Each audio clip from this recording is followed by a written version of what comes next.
such an asshole. Last video of the day. Then I go to the gym. And I'm gonna just do whatever the hell I want. Relax.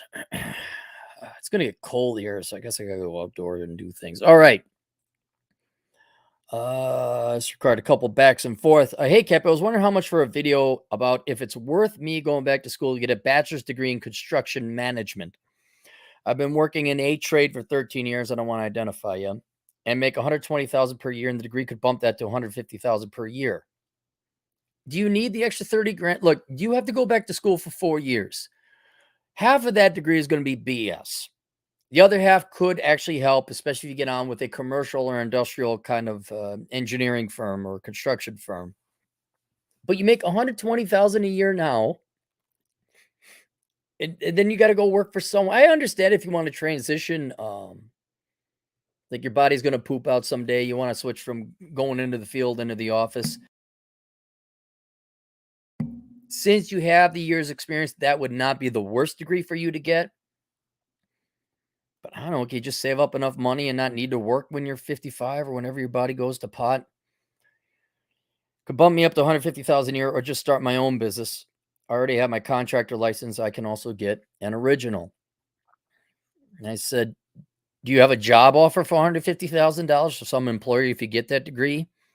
Why don't you open up your own shop if you have the skill? Why bother with the degree if you can work for yourself? He says, to answer your questions, I don't have a job offer at this time. I'm just looking ahead at advancement opportunities in my career. The only way for me to get out of the field and into an office position is with a degree, going into sales, or starting my own business. All right, I'm going to start you right now. Sales is not a thing. Yes, it is a thing, but you don't study sales. If you need to work temporarily under someone, I mean, you're already working under someone. What does your boss do for sales now? All you do is you set up a website, you go into Yelp, you set up the Facebook, you put yourself out there. And I think everyone overestimates like what kind of skills. Like, okay, I needed this. You price your competition, you price a job, and you say, hey, here's what it is. You put a bid on it. They say, oh, okay, yeah, come on in and do it. You find a build like, hey, I'm a do you need work? And I'm not kidding. You want the biggest sales pitch? I'm going to say it again. I'm going to say it again. All you got to do is say sober, on time, and we do our best to be on budget. That's it. That's it. That right there, your competition is so bad in those 8th grade basics. That's what would put you ahead of the rest. And after a while, after you establish a reputation, they can start jacking up your fees. But don't overthink sales, man. It's like it's common sense. Set up a website. All right. If there's a builder in town, like, hey, you got an HVAC guy? Well, here's my number in case you need some HVAC work. When your guy doesn't show up because he's banging his sister, as tradespeople are prone to do, right? Or they're drunk or high or whatever. They just don't show up. They left to start my own business. Where did I lead off? In regards to starting a business, I've been working on that. The only thing left is to save up money to start $100,000. The issue is I make $120,000 now working for someone. Starting off on my own business would be a pay cut temporarily. I need more sales experience. So at this point, I'm thinking about either going back to school 2 years, getting more sales experience for 4 years. Whoa, no, you're not at $120,000 a year. You're not giving up basically $500,000 to go learn how to sell in lost wages. No, absolutely not. All right, so you already see starting in regards to starting a business, I've been working on that. The only thing is left is to save up money starting 100,000. The issue is I make 120,000 now working for someone to start my own business would take a pay cut. Can't you do work on the side? This is going to be my solution.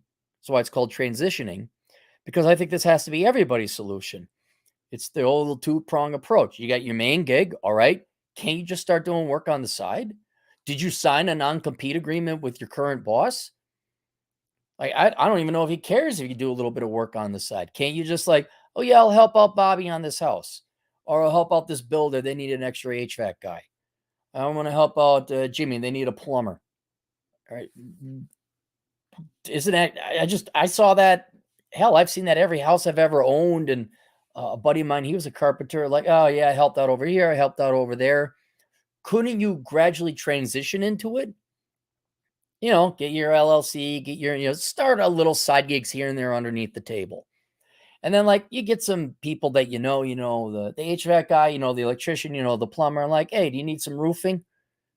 There you go. Yeah, I'm going to do some, but let me know if you guys need it. Then you got a reputation. You show up on time. You're sober. You ain't having sex with your sister. And they're like, whoa, this guy's so good. He doesn't have sex with his sister. No, what? Really? Yeah. Man, I never heard of that. All of a sudden you get then you just ease into it. That's what I would do. And then you naturally get the sales experience. You might have to burn the candle at both ends a little bit, doing your boss's job, and then like meeting up on your little other side gigs. I don't know if you need to save up 100,000. That's an awful lot of money. I don't know what your personal budget is like. Do you blow through 100,000 in a year? It's a lot of money. But sure, you might have a little bit of a cash reserve, but if you ease into it and transition, all of a sudden you got enough clients on the side that you're making 30, 40, 50,000 a year. Can you live on that? All right, now go full time. You make it seem like I have to go to school or I have to quit my job and I have no, you can even be going to school a little bit, which I'm for, because you are right. The day's going to come. You pull your back or whatever. It's not going to be the worst to have some managerial skills. I'd focus on construction accounting. Construction management is going to include that. And yes, it's not the most worthless degree, especially if you have the background. So yeah, you could do that. But you're making so much money now. And then I don't even think you need the degree. You'll just intuitively learn this on your own. All of a sudden you start working on your own. You get your little side gig going on. Now you make a fair amount of money. You go full time. All of a sudden now you got more work because you had a good reputation of showing up on time and being on budget and completing the job. Now you got more work that you can handle. You hire Frank, the reliable kid who shows up on time and also doesn't have sex with his sister. And then you start him out as a 1099, just pay him contract, a little bit here. All right, well, let me bring you on full time if you even want to do that.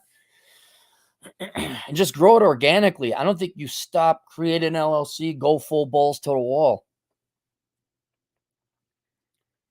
And then I said, explain something to me. You have 13 years experience. Can't you just open your own shop now? Do you have enough people who you could hire? Aren't most of the HVAC people in the area moronic tradesmen who can't show up on time or sober? I don't mean to degrade the profession as much, but based on my experience, it doesn't even really matter if you have the skill to start a business as much as you and your employees are on time, on budget, and do the job.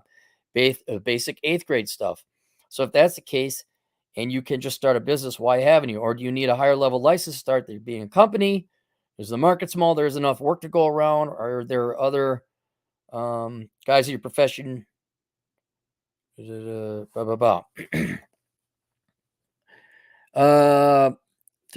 Oh, get up here. Can open a shop now. I just feel more comfortable with 100,000 put aside, so I don't have to depend on anyone else's money. I don't currently have clients to afford bringing in workers starting off. So I think adding sales to my experience will help increase the opportunities. Most of the people in the trades are 50 plus, so they're starting to age out. Like a younger generation entering into the field, there's more opportunities, more paying. Yeah, you're right about that. I make above average in the field due to the fact I'm always starting on time, do my job correctly the first time, and in a timely manner. Dude, there's your sales pitch right there. There's your sales pitch right there. The only reason I haven't started my own business is due to thinking I need more sales experience. Nope. I think just start on the side. Just start doing a little business on the side and sales will naturally come to you. I can work on and fix any problems along with good customer service skills. 150,000 comes from jobs on Indeed in which I have the experience but would need a degree in order to qualify. Yeah, man, I'd open up a side business and migrate, just phase into self-employment. Start off small. Soon it will get big enough. And agree with your previous boss. Yeah, I ain't taking your clients. Because presumably there's not going to be enough of you to go around. Build up your own reputation. Soon you're making enough money. insurance, things like that. And then if you want on the side, yeah, take a class per semester, per quarter, whatever it is. Just learn some basics about construction accounting, construction management. You don't need because like, let's say your self-employment goes the way you want.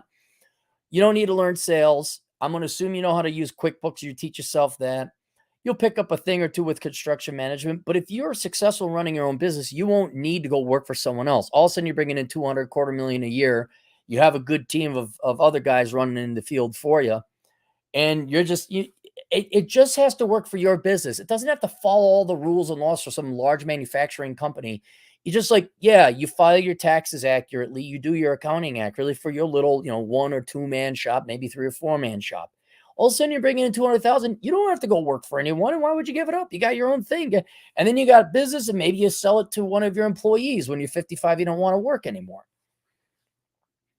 So that's what I would do. It's not I stop this and I go do that. It's like, no, you keep your daytime job and you phase in and start working on the table, get a little bit of side racket going on. And then when that becomes its own monster unto itself, then and it could support you, then you go do that. But yeah, I'd eschew college altogether unless you like, oh yeah, there's a large company in town and they're willing to pay me. And that's not worth 2 years or 4 years of schooling. All right.